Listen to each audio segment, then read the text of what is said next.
बिस्मिल्लाहिर्रहमानिर्रहीम। ख़ातिन-ओ-ज़ात अस्सलाम वालेकुम। हाज़िर मैं हूँ मोहम्मद सिब्तैन राना। ख़ातिन-ओ-ज़ात, एक लेटेस्ट बरतानवी रिपोर्ट के मुताबिक हमारा जो खित्ता है, इस खित्ते में जनूबी एशिया का खित्ता बिलखसूस, इस खित्ते में सबसे जो ज़्यादा निकम्मे नौजवान हैं वो पाकिस्तान के नौजवान हैं। ये बरतानवी सर्वे के मुताबिक मैं आपको बता रहा हूँ। और सबसे ज़्यादा कारआमद नौजवान इस वक्त इंडिया का और बांग्लादेश का नौजवान है। उसकी बहुत सारी वजूहात हैं, बहुत सारे मुहर्रकात हैं, जिनमें एक मेरी नज़र में जो सबसे बड़ा फैक्टर है वो ये है कि वहाँ के नौजवान अपनी एनर्जीज़ को, अपनी क़ुव्वतों को, अपनी जहानतों को, अपनी सलाहियतों को ऐसे कामों में इन्वेस्ट कर रहे हैं, ऐसे कामों में यूटिलाइज़ कर रहे हैं जिनकी पूरी दुनिया में डिमांड है। पूरी दुनिया आज चाहती है कि लोग अच्छे तरीके से बिज़नेस एक्टिविटीज़ की तरफ जाएँ। पूरी दुनिया इस बात की डिमांड कर रही है कि IT के शोबा में जो ज़्यादा तरक्की याफ्ता है हम उनको अकोमोडेट करें।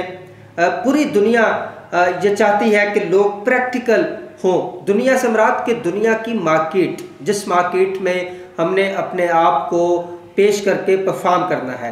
इस वाले से जो पाकिस्तान का नौजवान है, बड़े अफसोस की बात है कि वो अपनी एनर्जीज़ को, अपनी सलाहियतों को, अपनी काबिलियतों को, अपनी जहानतों को, अपने पोटेंशल को ऐसे कामों में इस्तेमाल कर रहा है जिन कामों में हमारी शायद ऊपर वाली जो जनरेशन्स थी उन्होंने भी अपनी सलाहियतों को लेट मी से कि शायद उन्होंने वेस्ट किया है। उनमें फ़िरका परस्ती है, उनमें इलाकाई तअस्सुब है, उनमें सियासी एक्सट्रीमिज़म है कि इनमें तकसीम दर तकसीम होकर नौजवानों ने अपनी सलाहियतों को नेगेटिवली इस्तेमाल किया है। और किसी ना थर्ड वर्ल्ड होती है, तीसरी दुनिया, उसके ये मसाइल होते हैं। ये एक लंबी बहस है, उसमें मैं नहीं जाना चाहूँगा। बहरहाल पाकिस्तानी नौजवान को ये चाहिए कि अगर वो पूरी दुनिया के नौजवानों के साथ कम्पीट करना चाहता है, उनके शाना बशाना खड़ा होना चाहता है, उनके मेयार पे, उनकी बराबरी पर अगर वो बैठ के बात करना चाहता है और ये चाहता है कि उसको उसी तरह से वेटेज मिले, उसी तरह से उसको इम्पोर्टेंस मिले, उसी तरह से उसको अकोमोडेट किया जाए, तो फिर उसको वक्त और हालात की नब्ज़ को समझ के चलना चाहिए। मैं बिलखुसूस नौजवानों से गुजारिश करता हूँ कि अपनी सलाहियतों को, अपनी एनर्जीज़ को किसी ऐसे काम में वेस्ट ना करें जिसका फिज़िकली या मटेरियलिस्टिकली आपको बेनिफिट नहीं है। ये मैं मटेरियलिस्टिकली इसलिए भी ये जानबूझ के ये लफ्ज़ इस्तेमाल कर रहा हूँ कि आप ज़िंदगी के उन पहलुओं को नज़रअंदाज ना करें जो आपके लाइफस्टाइल को अप कर सकते हैं।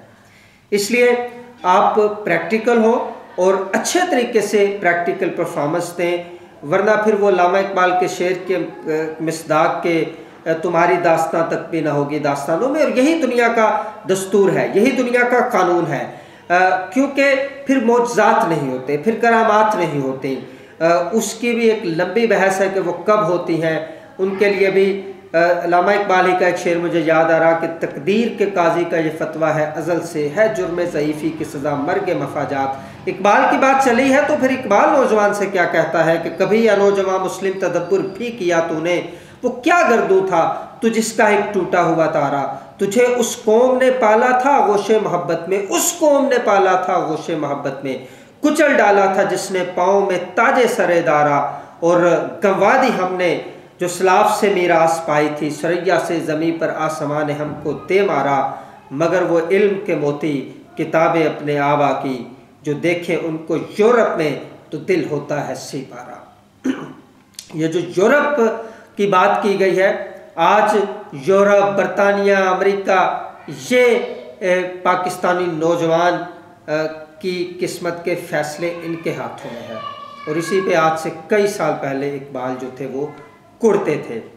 लिहाजा पाकिस्तानी नौजवानों, be practical and go ahead. Thank you very much.